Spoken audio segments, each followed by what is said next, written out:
ഏറ്റവും അനുഗ്രഹീതരായവരെ, നമ്മൾ ഇന്ന് ഈ വചന ശുശ്രൂഷയിലൂടെ പുതിയൊരു ബോധ്യത്തെക്കുറിച്ച് ചിന്തിക്കാൻ പോവുകയാണ്. പ്രിയപ്പെട്ടവരെ, നമ്മൾ കണ്ടുമുട്ടുന്ന അനേകം വ്യക്തികളെ, ഒത്തിരി ആളുകളും വിശ്വാസത്തിൻ്റെ വാക്കുകൾ പറയുന്നവരല്ല. നമ്മളിന്ന് ചിന്തിക്കുന്ന വിഷയം നമ്മൾ വിശ്വാസത്തിൻ്റെ വാക്കുകൾ പറയുന്നവരാകണം എന്നതിനെക്കുറിച്ചാണ്. എന്താണ് വിശ്വാസത്തിൻ്റെ വാക്കുകൾ പറയുക? വിശ്വാസത്തിൻ്റെ വാക്കുകൾ ഉള്ളിൽ വച്ചാൽ പോരാ, വിശ്വാസത്തിൻ്റെ വാക്കുകൾ പറയുന്നവരാകണം. ഒത്തിരി പേര് പറയുന്നത് നിരാശയുടെ വാക്കുകളാണ്. നമുക്കൊന്ന് കേട്ടു. അനേക ആളുകൾ പറയുന്നത് ഇങ്ങനെയാണ്: എനിക്ക് ഭാഗ്യമില്ലാത്ത ഒരാളാണ് ഞാൻ, എനിക്ക് എന്തു ചെയ്താലും എനിക്ക് പരാജയം ഉണ്ടായിട്ടുള്ളൂ, എനിക്ക് അതില്ല, എനിക്ക് ഇത്രയും പഠിപ്പുണ്ടെങ്കിൽ എനിക്ക് അതനുസരിച്ചുള്ള ജോലിയില്ല, ഞാൻ പിന്നെ അങ്ങനെ ജീവിച്ചു തീർക്കുന്നു, ഞാനൊരു ആത്മഹത്യയുടെ വക്കിലാണ്, ഞാൻ മരിക്കണോ വേണ്ടയോ എന്ന് ചിന്തിച്ചുകൊണ്ടിരിക്കുകയാണ്, എനിക്ക് എൻ്റെ കുടുംബത്തിലേക്ക് പോകാൻ ഇഷ്ടമില്ല. എല്ലാവരും ഒരേപോലെ പറയുന്ന കുറേ വാക്കുകളാണ് നിരാശയുടെ വാക്കുകൾ. എന്നാൽ സർവശക്തനായ ദൈവം എന്നെയും നിങ്ങളെയും പഠിപ്പിച്ചിരിക്കുന്നത് നിരാശയുടെ വാക്കുകൾ പറയാനല്ല. എന്നെയും നിങ്ങളെയും പഠിപ്പിച്ചത് ഏത് പ്രശ്നം വന്നാലും, ഏത് പ്രതിസന്ധി വന്നാലും, ഏത് രോഗം വന്നാലും, ഏത് തകർച്ചയിലൂടെ കടന്നു പോയാലും എന്നോടോ നിങ്ങളോടോ സർവശക്തൻ പറഞ്ഞിട്ടില്ല നീ നിരാശയുടെ വാക്കുകൾ പറഞ്ഞോ എന്നല്ല. പ്രിയപ്പെട്ടവരെ, എന്നെയും നിങ്ങളെയും പഠിപ്പിച്ചത് വിശ്വാസത്തിൻ്റെ വാക്കുകൾ പറയാനാണ്. അതിനാണ് നമുക്ക് ധൈര്യമില്ല കാര്യം. ഒരുപാട് പ്രാർത്ഥിക്കുന്നവരാണെങ്കിലും പറയുന്ന വാക്കുകൾ നിരാശയുടെ വാക്കുകളാണ്. ഒരുപാട് ധ്യാനമൊക്കെ കൂടിയ ആൾക്കാരും പറയുന്നത് നിരാശയുടെ വാക്കുകളാണ്. എന്നും ശുശ്രൂഷയിൽ പങ്കെടുക്കുന്നവർ പറയുന്നതും സങ്കടമുള്ള നിരാശയുടെ വാക്കുകളാണ്. അനുഗ്രഹമുള്ള വിശ്വാസത്തിൻ്റെ വാക്കുകൾ പറയുവാൻ അനേകർ പരാജയപ്പെടുന്നു. ഇന്ന് ഈ വചന ശുശ്രൂഷയിൽ നമ്മൾ ചിന്തിക്കുന്ന വിഷയം, ഒരേ ഒരു ഹെഡിങ് ഇതാണ്: വിശ്വാസത്തിൻ്റെ വാക്കുകൾ പറയുന്നവരാവുക. വിശ്വാസത്തിൻ്റെ വാക്കുകൾ. ഇത് എൻ്റെ ജീവിതത്തിൽ നിന്ന് ഞാൻ മനസ്സിലാക്കിയ, പഠിച്ചിട്ടുള്ള ഒരു കാര്യം. ഒരു കാലഘട്ടത്തിൽ എന്നോട് പറയായിരുന്നു, അയ്യോ അച്ഛൻ്റെ വീട് ചെറുതാണ്, അയ്യോ അച്ഛൻ്റെ വീട്ടിലേക്ക് പോകാനുള്ള വഴി ചെറുതാണ്. എല്ലാവരും ഇങ്ങനെ ചെറിയ ചെറിയ കാര്യങ്ങൾ പറഞ്ഞുകൊണ്ട് ഒരു കാലത്ത് ഇത് കേൾക്കുമ്പോൾ എനിക്ക് ഒരു വിഷമമുണ്ടാകും. ഒരു വിഷമം, അയ്യോ വീട് ചെറുത്, അല്ല വഴിയില്ല, വഴി ചെറുത്, എല്ലാം വിഷമം ഉണ്ടായിക്കൊണ്ടിരിക്കും. എന്നാൽ ഈ കാലഘട്ടത്തിൽ പ്രാർത്ഥിച്ചു, ദൈവവചനം വായിച്ചു, ധ്യാനിക്കാൻ തുടങ്ങിയപ്പോൾ എനിക്ക് വലിയൊരു സന്തോഷം ഉണ്ടായൊരു കാര്യം ഇതാണ്: എൻ്റെ വീട് ചെറുതാണെങ്കിലും ഞാനിപ്പോൾ പറയും, വീട് ചെറുതാണെങ്കിലും ദൈവം തരും. ഞാൻ വിശ്വാസത്തിൻ്റെ വാക്കുകൾ പറയാൻ തുടങ്ങി. പോകുന്ന വഴി ചെറുതാണെങ്കിലും അത് വലിയ വീതിയുള്ള നല്ല വഴികളൊക്കെ ദൈവം തരും. എല്ലാം വിശ്വാസത്തിൻ്റെ വാക്കുകൾ. എന്നോട് നിരാശയുടെ വാക്കുകൾ പറഞ്ഞാലും ഞാൻ അവരോട് വിശ്വാസത്തിൻ്റെ വാക്കുകളെ പറയൂ. പ്രിയപ്പെട്ടവരെ, നമ്മളോട് കുറേ പേര് ചിലപ്പോൾ പറയും, ഒരാളിനോട് ഇപ്രകാരം ഒരു അനുഭവം പറഞ്ഞു, ഞാൻ എന്നും പ്രാർത്ഥിക്കുന്നയാൾ, അതുകൊണ്ട് വേറൊരു പ്രാർത്ഥിക്കുന്ന വ്യക്തി എന്നോട് പറഞ്ഞു, നിങ്ങൾ എന്നും പ്രാർത്ഥിക്കാൻ പോയിട്ട് നിങ്ങളുടെ മകനൊരു ജോലി കിട്ടിയില്ലല്ലോ, നിങ്ങൾ എന്നും പ്രാർത്ഥിക്കാൻ പോയിട്ട് നിങ്ങളുടെ മകൻ്റെ കല്യാണം നടന്നിട്ടല്ലോ. അത് പ്രാർത്ഥിക്കാൻ പോകുന്ന വ്യക്തി മറ്റൊരു പ്രാർത്ഥിക്കുന്ന വ്യക്തിയോട് പറയുന്നത് വിശ്വാസത്തിൻ്റെ വാക്കല്ല, വിഷമത്തിൻ്റെ, സങ്കടത്തിൻ്റെ, നിരാശയുടെ വാക്കുകളാണ്. ഇത് പറയാൻ എളുപ്പമാണ്. അതില്ലല്ലോ, ഇതില്ലല്ലോ, നീ പ്രാർത്ഥിക്കാൻ പോയിട്ട് ആ കാര്യം നടന്നില്ല, നീ പ്രാർത്ഥിക്കാൻ പോയിട്ട് ഇതെന്തായി. നമ്മൾ നിരാശയുടെ വാക്കുകൾ പറഞ്ഞു പഠിക്കുന്നു. എന്നാൽ സർവശക്തനായ ദൈവം എന്നെയും നിങ്ങളെയും പഠിപ്പിച്ചത് നിരാശയുടെ വാക്കുകൾ പറയാനല്ല. ഇത് ഈ വചന ശുശ്രൂഷയിലൂടെ എങ്കിലും നമുക്ക് ഒരു നല്ല ബോധ്യമുണ്ടാകണമെന്ന് ദൈവം ആഗ്രഹിക്കുന്നുണ്ട്. ബോധ്യം ഇതാണ്: എന്തു കാര്യത്തെക്കുറിച്ചും എന്തു വിഷമത്തെക്കുറിച്ചും നമ്മളോട് നിരാശയുടെ വാക്കുകളാണ് പറയുന്നതെങ്കിലും നാം അതേ വിഷയത്തിൽ വിശ്വാസത്തിൻ്റെ വാക്കുകളെ പറയാവൂ. വിശ്വാസത്തിൻ്റെ വാക്കുകൾ പറയുന്നവരാകണം. ഇതിന് നാം എടുത്തിരിക്കുന്ന ദൈവവചനം വിശുദ്ധ മത്തായിയുടെ സുവിശേഷം 21-ാം അധ്യായം 18 മുതൽ 22 വരെയുള്ള നല്ല ദൈവവചന ഭാഗമാണ്. വിശുദ്ധ മത്തായിയുടെ സുവിശേഷം 21-ാം അധ്യായം 18 മുതൽ. അവിടെ നമ്മൾ കാണുന്നത്, പ്രഭാതത്തിൽ നഗരത്തിലേക്ക് പോകുമ്പോൾ ഈശോയ്ക്ക് വിശന്നു. അടുത്ത വചനം, വഴിയരികിൽ ഒരു അത്തിവൃക്ഷം കണ്ട് അതിൽ ഫലമുണ്ടോ എന്നറിയാൻ അടുത്തേക്ക് വന്നു. ഫലം അന്വേഷിച്ചു വന്നു, എന്നാൽ അതിൽ ഫലങ്ങൾ കണ്ടില്ല, ഇലകൾ മാത്രമേ കണ്ടുള്ളൂ. ഫലമില്ലാത്ത അവസ്ഥ നമ്മുടെ ജീവിതത്തിലുണ്ടാവും. ഫലമില്ലാത്ത അവസ്ഥ. നിങ്ങൾ ബിസിനസ് ചെയ്യുന്നു, ഒരു മെച്ചമില്ല, ഫലമൊന്നുമില്ല.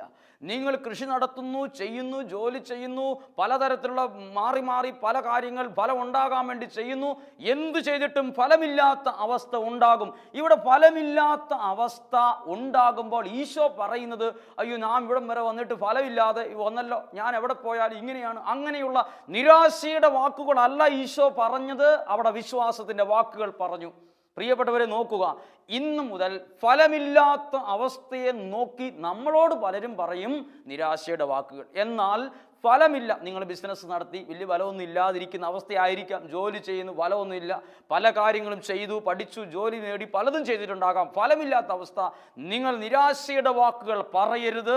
അതിനെ നോക്കി വിശ്വാസത്തിൻ്റെ അനുഗ്രഹമുള്ള വാക്കുകൾ പറയുന്നവരാകണം. അതാണ് ദൈവത്തിൻ്റെ ഏറ്റവും വലിയ ആഗ്രഹം. നമ്മൾ പെട്ടെന്ന് പറയുന്നത് നിരാശയുടെ വാക്കുകളാണ്. എനിക്കിത് വന്നല്ലോ, ഞാനൊരു ഭാഗ്യമില്ല. നമ്മൾ നിരാശയുടെ വാക്കുകൾ പറയുന്നു. സർവശക്തനായ ദൈവം എന്നെയും നിങ്ങളെയും പഠിപ്പിച്ചത് വിശ്വാസത്തിൻ്റെ വാക്കുകൾ പറയാനാണ്. ഒരു കാലഘട്ടത്തിൽ എപ്പോഴും നിരാശയുടെ വാക്കുകൾ പറഞ്ഞ് ഒന്ന് ചിരിക്കാൻ പോലും പറ്റാതെ നിരാശയിൽ കഴിഞ്ഞിരുന്നയാളായിരുന്നു ഞാൻ എപ്പോഴും നിരാശയുടെ വാക്കുകൾ പറയും, നിരാശ രീതിയിൽ ചിന്തിക്കും. അവരങ്ങനെ പറഞ്ഞല്ലോ, ഇവരിങ്ങനെ ചിന്തിച്ചല്ലോ, എനിക്കിങ്ങനെയാണല്ലോ, അത് മാറുന്നില്ലല്ലോ, ഈ സാഹചര്യം അങ്ങനെയാണല്ലോ, ഈ സാഹചര്യം ഇങ്ങനെയാണല്ലോ കിടക്കുന്നത്. നിരാശയെപ്പറ്റി ചിന്തിക്കുന്നു, നിരാശയായിട്ടിരിക്കുന്നു, നിരാശയുള്ള വാക്കുകൾ പറയുന്നു. അതുകൊണ്ട് ഒരു അനുഗ്രഹവും എനിക്കുണ്ടായിട്ടില്ല. എന്നാൽ ഇപ്പോൾ ഞാൻ പഠിച്ചിട്ടുള്ള ഒരു ആത്മീയ കാര്യമാണ്, എൻ്റെ ജീവിതത്തിൽ ഞാൻ പറയാൻ പഠിച്ചുകൊണ്ടിരിക്കുന്ന ഒരു ബോധ്യമാണ്, വിശ്വാസത്തിൻ്റെ വാക്കുകൾ പറയാൻ തുടങ്ങി. ഏത് സങ്കടത്തിലും വിശ്വാസത്തിൻ്റെ വാക്കുകൾ ഞാൻ പറയും. അതുകൊണ്ട് പ്രിയപ്പെട്ടവർ, ഞാൻ പറയാൻ ഉദ്ദേശിച്ച കാര്യം, നമ്മുടെ ജീവിതത്തിൽ പ്രശ്നങ്ങൾ വരും, സങ്കടങ്ങൾ വരും, തകർച്ചകൾ വരും, പരാജയങ്ങൾ വരും. ഞാനും നിങ്ങളും അവിടെ എല്ലാം തല ഉയർത്തി നിന്ന് പറയേണ്ടത് വിശ്വാസത്തിൻ്റെ വാക്കുകളാണ്. എനിക്ക് എന്തുകൊണ്ട് അങ്ങനെ വന്നു, എൻ്റെ ഭാഗ്യക്കേടാണോ, എന്താ എനിക്കെപ്പോഴും ഇങ്ങനെ എന്നുള്ള നിരാശയുടെ വാക്കുകളല്ല, വിശ്വാസത്തിൻ്റെ വാക്കുകൾ. ഇതാ കൂടുതൽ വ്യക്തമായി നിങ്ങൾക്ക് ഈ വിഷയത്തിൽ ബോധ്യം കിട്ടാൻ ഇതേ 21-ാം അധ്യായം, വിശുദ്ധ മത്തായിയുടെ സുവിശേഷം 21-ാം അധ്യായം 21 മുതൽ അവരോട് ഇപ്രകാരം പറഞ്ഞു കൊടുക്കുകയാണ്. 21-ാം വചനം ഇങ്ങനെ, യേശു പറഞ്ഞു, സത്യമായി ഞാൻ നിങ്ങളോട് പറയുന്നു, നിങ്ങൾ വിശ്വസിക്കുകയും സംശയിക്കാതിരിക്കുകയും ചെയ്താൽ, രണ്ട് കാര്യങ്ങളാണ് വേണ്ടത്. വിശ്വസിക്കണം, സംശയിക്കാൻ പാടില്ല. അങ്ങനെ ചെയ്താൽ ഈ അത്തിവൃക്ഷത്തോട് ഞാൻ ചെയ്തത് മാത്രമല്ല നിങ്ങൾക്ക് ചെയ്യാൻ കഴിയുക. അടുത്ത വചനം ശ്രദ്ധിച്ചു കേൾക്കുക. ഈ മലയോട് ഇവിടെ നിന്ന് മാറി കടലിൽ ചെന്നു വീഴുക എന്ന് പറഞ്ഞാൽ, അവിടെയും പറഞ്ഞാൽ അത് അതേപടി സംഭവിക്കും. പ്രിയപ്പെട്ടവരെ, നമ്മൾ ഭയക്കുന്നത് വിശ്വാസത്തിൻ്റെ വാക്കുകൾ പറയാനാണ്.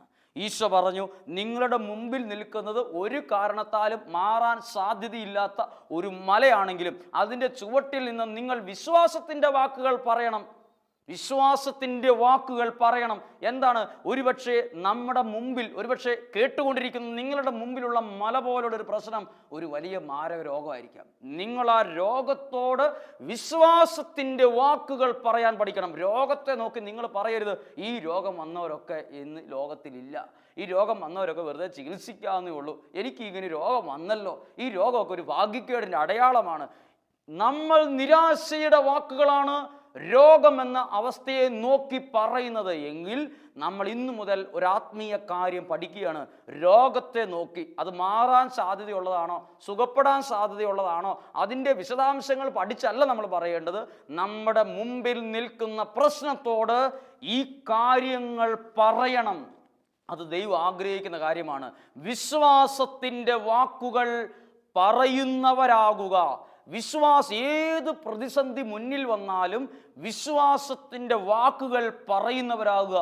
നിങ്ങളുടെ മുമ്പിലുള്ള ഒരു വിഷയം വലിയ വീട്ടിയാൽ പോലും തീരാത്ത കടഭാരമായിരിക്കാം, അതൊരു വലിയ മല പോലൊരു പ്രശ്നമായിരിക്കാം.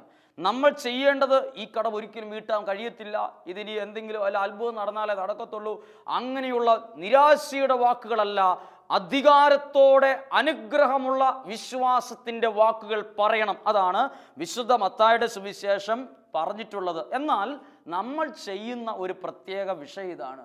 നമ്മൾ വിശ്വാസത്തിൻ്റെ വാക്കുകൾ പറയുമ്പോൾ നമ്മൾ ഒരു പ്രത്യേക ഒരു കാര്യം അതിനകത്ത് ചേരും. ഈശോ പറഞ്ഞത് എന്താണ്? ഈ മലയോട് ഇവിടെ നിന്നും മാറാൻ പറഞ്ഞാൽ നമ്മളൊരു ചെറിയ കാര്യം ചെയ്യും. ചില സമയത്ത് നമ്മൾ പ്രാർത്ഥിക്കുമ്പോൾ ഈ മല ഇവിടെ നിന്ന് മാറി കടലിൽ പോവുക എന്നായിരിക്കില്ല പറയുന്നത്.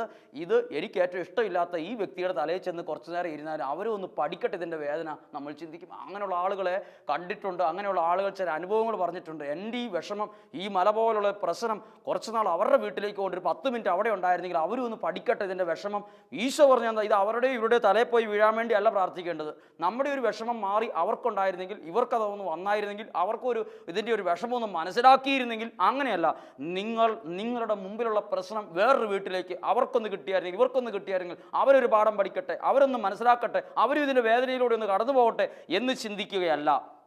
ഇത് കടലിൽ ചെന്ന് വീഴാൻ ആർക്കും ഒരു ഉപദ്രവം വരുത്തി ഇത് ഇവിടെ നിന്ന് മാറിപ്പോകാൻ പ്രാർത്ഥിക്കണം. അതായത് വിശ്വാസത്തിൻ്റെ വാക്കുകൾ പറയുമ്പോൾ തെളിമയുള്ള ഒരു ഹൃദയം ഉണ്ടായിരിക്കണം. വിശ്വാസത്തിൻ്റെ വാക്കുകൾ പറയുമ്പോൾ തെളിമയില്ലാത്ത, കപടതയുള്ള, മറ്റൊരാൾക്ക് ദോഷം വരുത്തുന്ന രീതിയിലുള്ള മനസ്സും പാടില്ല. തെളിമയുള്ള മനസ്സ് വേണം. പ്രിയപ്പെട്ടവരെ, നമുക്കിന്ന് നല്ലൊരു പുതിയ ബോധ്യം സർവശക്തനായ ദൈവം നമുക്ക് തരികയാണ്. നമ്മൾ തെളിമയുള്ള ഹൃദയത്തോടെ നമ്മുടെ മുമ്പിലുള്ള പ്രശ്നത്തോട് വിശ്വാസത്തിൻ്റെ വാക്കുകൾ പറയുന്നവരാകണം. വിശ്വാസത്തിൻ്റെ വാക്കുകൾ പറയുന്നവരാകും. പ്രിയപ്പെട്ടവരെ, ഈ ഒരു വിഷയവുമായി ബന്ധപ്പെട്ട് വിശുദ്ധ മർക്കോസിൻ്റെ സുവിശേഷത്തിൽ 4-ാം അധ്യായം 35 മുതലുള്ള തിരുവചനങ്ങൾ ഇതേപോലെ ബന്ധമുള്ള മറ്റൊരു ഭാഗമാണിത്. വിശുദ്ധ മർക്കോസിൻ്റെ സുവിശേഷം 4-ാം അധ്യായം 35 മുതലുള്ള തിരുവചനങ്ങളിൽ ഞാൻ മുമ്പേ സൂചിപ്പിച്ച കാര്യം, നമ്മൾ ഏത് പ്രശ്നത്തിന് മുമ്പിലും വിശ്വാസത്തിൻ്റെ വാക്കുകൾ പറയുന്നവരാകണം, നിരാശയുടെ വാക്കുകൾ പറയുന്നവരാകരുത് എന്ന വിഷയത്തെ പറ്റിയാണ് ചിന്തിക്കുന്നത്. അതിനെ കുറച്ചുകൂടെ ബലപ്പെടുത്തുന്ന വചനഭാഗമാണ് എടുക്കുന്നത്. മർക്കോസിന്റെ സുവിശേഷം 4-ാം അധ്യായം 35 മുതലുള്ള തിരുവചനങ്ങൾ. 35 മുതലുള്ള തിരുവചനങ്ങൾ എഴുതിയിരിക്കുന്നത്, അന്ന് സായാഹ്നമായപ്പോൾ അവൻ അവരോട് പറഞ്ഞു, നമുക്ക് അക്കരയ്ക്ക് പോകാം. അവർ ജനത്തെ വിട്ട് ഇരുന്ന വഞ്ചിയിൽ തന്നെ അവൻ അക്കരയ്ക്ക് പോയി. പോകുമ്പോൾ ഉണ്ടായ സാഹചര്യങ്ങളാണ് 37 മുതലുള്ള തിരുവചനങ്ങൾ ശ്രദ്ധാപൂർവം ധ്യാനിക്കേണ്ടത്. ഒരിക്കൽ കൂടി ഇപ്പോൾ നമ്മൾ കേൾക്കുന്നതിനേക്കാൾ അല്പം കൂടെ ശ്രദ്ധയോടെ മനസ്സിലാക്കേണ്ട ഒരു വിഷയമാണിത്. 4-ാം അധ്യായം 37-ാമത്തെ തിരുവചനം ഇങ്ങനെയാണ്, അപ്പോൾ വലിയൊരു കൊടുങ്കാറ്റുണ്ടായി. പ്രതീക്ഷിക്കാത്തൊരു കാര്യമാണ്. പ്രതീക്ഷിക്കാത്തൊരു സംഭവം അവരുടെ യാത്രയിൽ സംഭവിച്ചു. പ്രതീക്ഷിക്കാതെ ഒരു കൊടുങ്കാറ്റുണ്ടായി. നമ്മുടെ ജീവിതത്തിലും പ്രതീക്ഷിക്കാത്ത ചില സംഭവങ്ങൾ, ചില തകർച്ചകൾ, ചില സങ്കടങ്ങൾ, ചില പ്രശ്നങ്ങൾ, പ്രതിസന്ധികൾ നമ്മുടെ ജീവിതത്തിൽ വരും. പ്രതീക്ഷിച്ചിട്ടില്ല, പ്രതീക്ഷയൊന്നുമില്ല, പക്ഷെ പ്രതീക്ഷിക്കാത്ത കാര്യമാണ് നമ്മുടെ ജീവിതത്തിൽ വന്നത്. പെട്ടെന്ന് തിരമാല ഉണ്ടായി, ഒരു വലിയ കൊടുങ്കാറ്റുണ്ടായി. തിരമാലകൾ വഞ്ചിയിലേക്ക് ആഞ്ഞടിച്ചു കയറി. വഞ്ചിയിൽ വെള്ളം നിറഞ്ഞുകൊണ്ടിരുന്നു. അപ്പോൾ അവർ ശിഷ്യന്മാർ 38-ാം തിരുവചനം, അവർ ഉടനെ യേശു ക്രിസ്തുവിനെ വിളിച്ചു പറഞ്ഞത്, ഞങ്ങളിതാ നശിക്കാൻ പോകുന്നു. പറഞ്ഞ വാക്ക് നിരാശയുടെ വാക്കാണ്. ഞങ്ങളിതാ നശിക്കാൻ പോകുന്നു, വെള്ളത്തിൽ മുങ്ങിപ്പോകാൻ പോകുന്നു, ഇതാ വെള്ളം മുങ്ങിപ്പോകാൻ പോകുന്നു, തകരാൻ പോകുന്നു എന്ന് നിരാശയുടെ വാക്കുകളാണ് ശിഷ്യന്മാർ പറഞ്ഞത്. പ്രിയപ്പെട്ടവരെ, ഈശോ ഈ വചനത്തിൽ എന്നെയും നിങ്ങളെയും പഠിപ്പിച്ച ആത്മീയ കാര്യം, നമ്മുടെ ജീവിതത്തെ പ്രതീക്ഷിക്കാത്ത പ്രതിസന്ധികളും തകർച്ചകളും പരാജയങ്ങളും എല്ലാം വരുമ്പോഴും നമ്മളിതാ നശിക്കാൻ പോകുന്നു, നിരാശയുടെ വാക്കുകളല്ല പറയേണ്ടത്. ഈശോ ആദ്യം ചെയ്ത പ്രവൃത്തി എന്താ? അവരുടെ ആ രീതിയെ മാറ്റിക്കളഞ്ഞു. 39-ാം തിരുവചനത്തിൽ പഠിപ്പിക്കുകയാണ്, അവൻ ഉണർന്ന് കാറ്റിനെ ശാസിച്ചുകൊണ്ട് കടലിനോട് വിശ്വാസത്തിൻ്റെ വാക്കുകൾ പറഞ്ഞു, അടങ്ങുക, ശാന്തമാവുക. അത് നശിക്കാൻ പോകുന്നു, തീരാൻ പോകുന്നു, എനിക്കെപ്പോഴും ഈ സംഭവം എവിടെ യാത്ര ചെയ്താൽ ഇങ്ങനെയൊക്കെ ഉണ്ടാകാറുണ്ട് എന്നുള്ള നിരാശയുടെ വാക്കുകളല്ല ഈശോ പറഞ്ഞത്. ശിഷ്യന്മാർ നിരാശയുടെ വാക്കുകളാണ് പറഞ്ഞത്, ഈശോ പറഞ്ഞത് വിശ്വാസത്തിൻ്റെ വാക്കുകളാണ്. പ്രിയപ്പെട്ടവരെ, നമ്മുടെ ജീവിതത്തിൽ ഈശോയിൽ നിന്ന് ഒരു കാര്യം പഠിക്കാനുണ്ട്. ഒരു പ്രധാന വിഷയം ഈ അരമണിക്കൂറിനുള്ളിൽ ഞാനും നിങ്ങളും പഠിക്കാനുണ്ട്. പഠിക്കാനുള്ള വാക്ക് എനിക്ക് വളരെ വളരെ വളരെ എൻ്റെ ജീവിതത്തെ മുഴുവൻ മാറ്റിമറിച്ചിട്ടുള്ള ഒരു ബോധ്യമാണിത്. നിരാശയുടെ വാക്കുകൾ, സങ്കടത്തിൻ്റെ വാക്കുകൾ, വിഷമത്തിൻ്റെ വാക്കുകൾ, പ്രതീക്ഷയില്ലാത്ത വാക്കുകൾ പറഞ്ഞുകൊണ്ടിരുന്ന എൻ്റെ ജീവിതത്തിൽ എനിക്ക് സമ്മാനിച്ചതൊന്നുമില്ല. എന്നാൽ എനിക്ക് വിശ്വാസത്തിൻ്റെ വാക്കുകൾ പ്രതിസന്ധികളോട് പറയാൻ തുടങ്ങിയപ്പോൾ, വിശ്വാസത്തിൻ്റെ വാക്കുകൾ എൻ്റെ മുമ്പിൽ വരുന്ന ചില പരാജയങ്ങളിൽ, ചില സങ്കടങ്ങളിൽ വിശ്വാസത്തിൻ്റെ അധികാരമുള്ള അനുഗ്രഹത്തിൻ്റെ വാക്കുകൾ പറയാൻ തുടങ്ങിയപ്പോൾ, ദൈവത്തിൻ്റെ അനുഗ്രഹങ്ങൾ ജീവിതത്തിൽ അനുഭവിക്കാൻ കഴിഞ്ഞിട്ടുണ്ട്. പ്രിയപ്പെട്ടവരെ, ആ മേഖലകളിൽ ദൈവം അത്ഭുതകരമായി ഇടപെട്ടിട്ടുണ്ട്. ഇന്ന് നമ്മൾ എടുക്കേണ്ട ഒരു തീരുമാനമാണ്, നിരാശയുടെ വാക്കുകൾ പറഞ്ഞ് കൂടുതൽ സങ്കടത്തിൽ കഴിയരുത്. അത് ദൈവത്തിൻ്റെ ആഗ്രഹമാണ്. നമ്മൾ എത്ര പ്രാർത്ഥിച്ചാലും മാറ്റം വരുന്നില്ല. ഇവിടെ നമ്മൾ നിരാശയുടെ വാക്കുകൾ പറയും, എന്നിട്ട് കൂടുതൽ സങ്കടത്തിൽ ഇങ്ങനെ ഒതുങ്ങി കഴിയും. എനിക്കെപ്പോഴും ഇങ്ങനെയാണ്, സങ്കടത്തിൻ്റെ വാക്കുകൾ പറയും. ഈശോ എന്നെയും നിങ്ങളെയും പഠിപ്പിച്ചിരിക്കുന്നത് ജീവിത പ്രതിസന്ധികളിൽ നിരാശയുടെ വാക്കുകൾ അതല്ല പറയാൻ പഠിപ്പിച്ചിട്ടുള്ളത്. പിന്നെയോ ജീവിതത്തിൻ്റെ ഏത് പ്രതിസന്ധികളിലും വിശ്വാസത്തിൻ്റെ അധികാരമുള്ള അനുഗ്രഹത്തിൻ്റെ വാക്കുകൾ പറയാൻ പഠിക്കണം. അതൊരാത്മീയതയുടെ ഭാഗമാണ്. ഇന്നു മുതൽ നമുക്കിങ്ങനെ ഒരു കാര്യം പറയാൻ, എന്ത് പ്രശ്നം വന്നാൽ. അതാണ് ആ പഴയ നിയമത്തിൽ അബ്രാഹത്തിനും സാറായിക്കും മക്കളില്ലായിരുന്നു. പ്രായമായപ്പോൾ അവർക്ക് മകനെ കൊടുത്തു. മകനെ ബലിയർപ്പിക്കാൻ പറഞ്ഞ് പോകുമ്പോൾ അബ്രാഹാം മുന്നേ പോകുമ്പോൾ അബ്രാഹത്തിൻ്റെ മകനായ ഇസഹാക്കിൻ്റെ തലയിൽ വിറകും കത്തിയും കൊടുത്തു. ആ മകൻ ചോദിച്ചു, ബലിമൃഗം എവിടെ? അബ്രാഹാം ഉടനെ മകനായ ഇസഹാക്കിനോട് നിരാശയുടെ, സങ്കടത്തിൻ്റെ, വിഷമത്തിൻ്റെ വാക്കുകളല്ല പറഞ്ഞത്, വിശ്വാസത്തിൻ്റെ ഒരു വാക്ക് പറഞ്ഞു, ദൈവം തരും. അത് വിശ്വാസത്തിൻ്റെ വാക്കാണ്. ദൈവം തരും, ദൈവം അനുഗ്രഹിക്കും. ഇത് വിശ്വാസത്തിൻ്റെ വാക്കാണ്. അല്ലെങ്കിൽ ഈ പ്രാർത്ഥിച്ചിട്ടും ഇങ്ങനെയൊക്കെയാണല്ലോ വന്നത്, അല്ലെങ്കിൽ എന്താ ഇങ്ങനെ ദൈവം തന്നിട്ട് ദൈവം എടുത്തു, എന്നെ ഞങ്ങൾ കൂടുതൽ സങ്കടത്തിലാക്കുകയാണല്ലോ. നിരാശയുടെ വാക്കുകളല്ല പറഞ്ഞത് അബ്രാഹാം, അനുഗ്രഹത്തിൻ്റെ, വിശ്വാസത്തിൻ്റെ വാക്കാണ്. ഞാനും നിങ്ങളും പഠിക്കേണ്ട ഒരു കാര്യമാണത്. ജീവിതത്തിൽ പഠിക്കേണ്ട ഒരു കാര്യമാണ്. ചിലപ്പോൾ നമ്മുടെ ജീവിതത്തിൽ സങ്കടങ്ങൾ വരുമ്പോൾ ചിലർ അവിടെ നിന്ന് നമ്മുടെ അടുത്ത് വന്ന് പറയും, ഇന്ന കാരണം കൊണ്ടൊക്കെ ആയിരിക്കും കേട്ടോ, ഇന്ന കാര്യം കൊണ്ടൊക്കെ ആയിരിക്കും. അത് നിരാശയുടെ വാക്കാണ്. എന്നാൽ ഞാൻ നിങ്ങളോട് പറയട്ടെ, ദൈവം നമ്മുടെ കൂടെ ഉണ്ടെങ്കിൽ നമ്മുടെ ജീവിതത്തിൽ സഹനങ്ങൾ വരും. ദൈവം നമ്മുടെ കൂടെ ആണെങ്കിലും, നമ്മൾ പ്രാർത്ഥിക്കുന്നവരാണെങ്കിലും, ദൈവത്തോട് അടുത്ത് കഴിയുന്നവരാണെങ്കിൽ സങ്കടമൊക്കെ നമ്മുടെ ജീവിതത്തിൽ വരും. നോക്കി, ഈ വചനം ശ്രദ്ധിച്ച്, ഈശോയും ശിഷ്യന്മാരും ഒരേ വള്ളത്തിൽ തന്നെയാണ് പോകുന്നത്. ഈശോ വേറൊരു വള്ളത്തിലും ശിഷ്യന്മാർ അപ്പുറത്ത് വേറൊരു വള്ളത്തിലും അല്ല പോയത്. ഒരേ വള്ളത്തിൽ പോകുമ്പോൾ ഈശോ ഉള്ള അതേ വള്ളത്തിന് നേരെ തിരമാലകൾ ഉയർന്നു. ഈശോ ഉള്ള അതേ വള്ളത്തിന് നേരെയാണ് ഈ പ്രതിസന്ധികളും ഈ ആടി ഉലയുന്ന അവസ്ഥകളും വെള്ളം നിറഞ്ഞ അവസ്ഥയും ഉണ്ടായത്. ഈശോ നമ്മുടെ കൂടെ ഉണ്ടെങ്കിലും ചില പ്രതിസന്ധികൾ നമ്മുടെ ജീവിതത്തിൽ വരും. അതിനെ നോക്കി ചിലർ പറയും, എന്നിട്ടും വന്നത് കണ്ടോ, നിരാശയുടെ വാക്കുകൾ പറയും. എന്നാൽ ഞാനും നിങ്ങളും പഠിക്കേണ്ട ഒരു കാര്യം പറയട്ടെ, വിശ്വാസത്തിൻ്റെ വാക്കുകൾ പറയാൻ പഠിക്കണം. അതൊരു നല്ലൊരു കഴിവാണത്. അവിടെ ഇങ്ങനെ ഒരു വാക്ക് പറഞ്ഞാൽ നമ്മൾ ഒരിക്കലും ജീവിതത്തിൽ പരാജയപ്പെടില്ല. ജീവിതത്തിൽ പരാജയപ്പെടുന്ന എവിടെയാ? നിരാശയുടെ വാക്ക് കേൾക്കും, നമ്മൾ അതിനെക്കുറിച്ച് ഓർത്ത് അങ്ങനെയൊക്കെ ആയിരിക്കുമെന്ന് ചിന്തിച്ചുകൊണ്ടിരിക്കും. അവിടെ ഒരാൾ പരാജയപ്പെടുന്നത്. വിശ്വാസത്തിൻ്റെ വാക്കുകൾ പറയുന്നവൻ എവിടെയും തലകുനിക്കില്ല.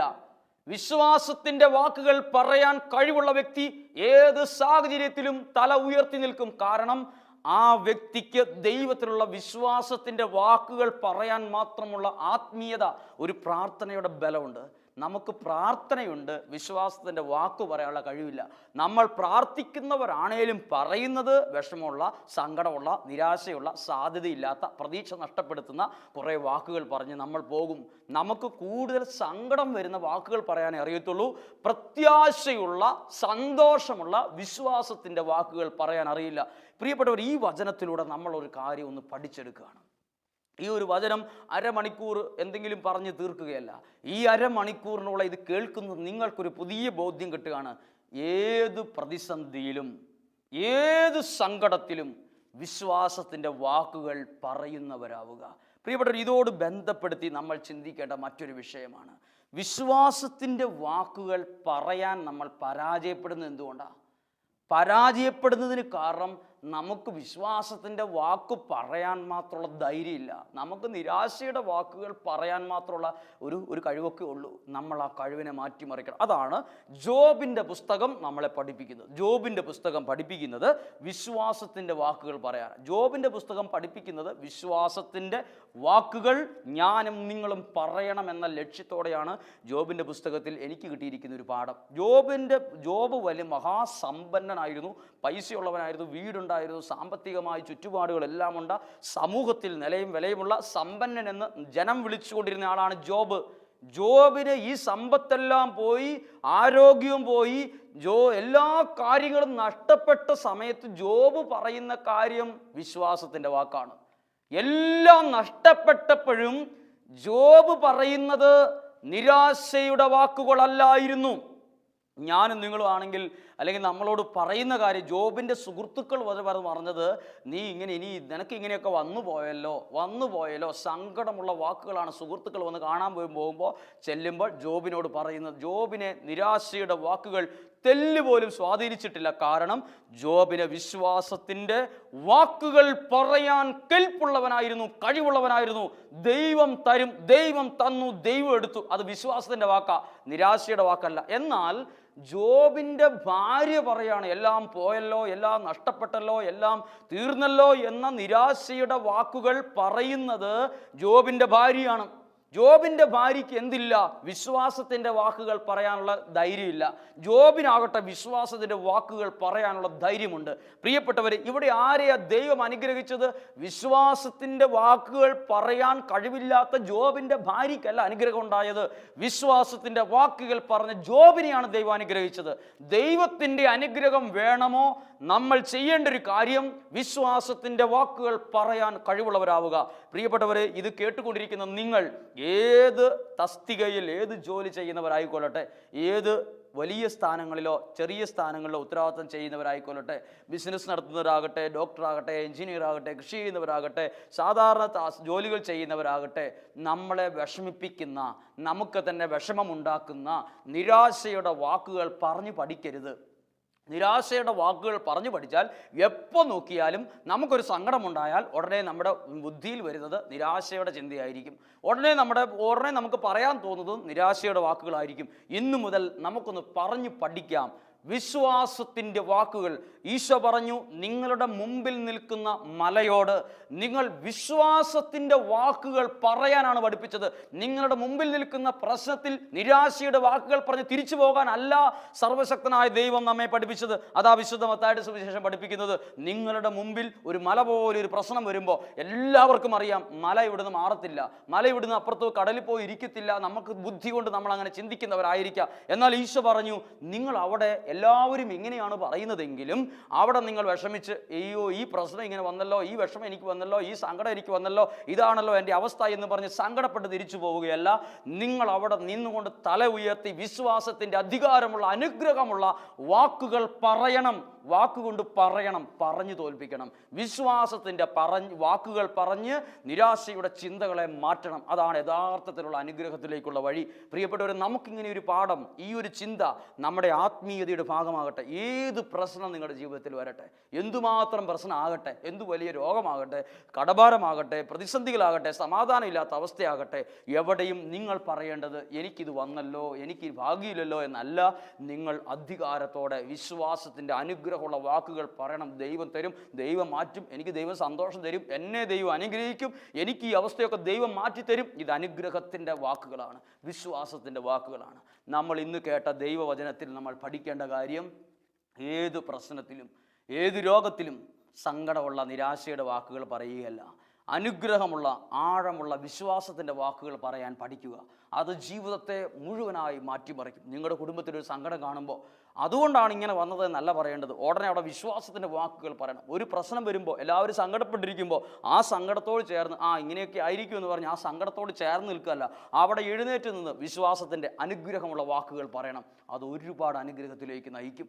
നമുക്ക് വേണ്ട കഴിവ് അനുഗ്രഹത്തിൻ്റെ, വിശ്വാസത്തിൻ്റെ അധികാരമുള്ള വാക്കുകൾ എവിടെയും തല ഉയർത്തി നിൽക്കാനുള്ള കഴിവാണ്. നമുക്ക് ഈ ഒരു നല്ല കൃപയ്ക്ക് വേണ്ടി പ്രാർത്ഥിക്കാം. സർവശക്തനായ ദൈവം നിരാശയുടെ വാക്കുകൾ പറയാനല്ല നമ്മളെ വിളിച്ചിരിക്കുന്നത്, വിശ്വാസത്തിൻ്റെ, പ്രത്യാശയുടെ വാക്കുകൾ പറയാനാണ്. എന്ത് പ്രശ്നമാകട്ടെ, എണ്ണി പ്രശ്നങ്ങളൊന്നും പറയുന്നില്ല, എണ്ണി രോഗങ്ങൾ പറയുന്നില്ല, എണ്ണി തകർച്ചകളും പറയുന്നില്ല. എന്ത് പ്രശ്നമാണേലും അധികാരത്തിൻ്റെ, വിശ്വാസത്തിൻ്റെ വാക്കുകൾ പറയാനുള്ള കഴിവ് സർവശക്തനായ ദൈവം ഈ വചന ശുശ്രൂഷയിലൂടെ നിങ്ങൾക്ക് നൽകി അനുഗ്രഹിക്കട്ടെ എന്ന് പ്രാർത്ഥിക്കുന്നു. ദൈവം നമ്മെ സമൃദ്ധമായി അനുഗ്രഹിക്കട്ടെ. ആമേൻ.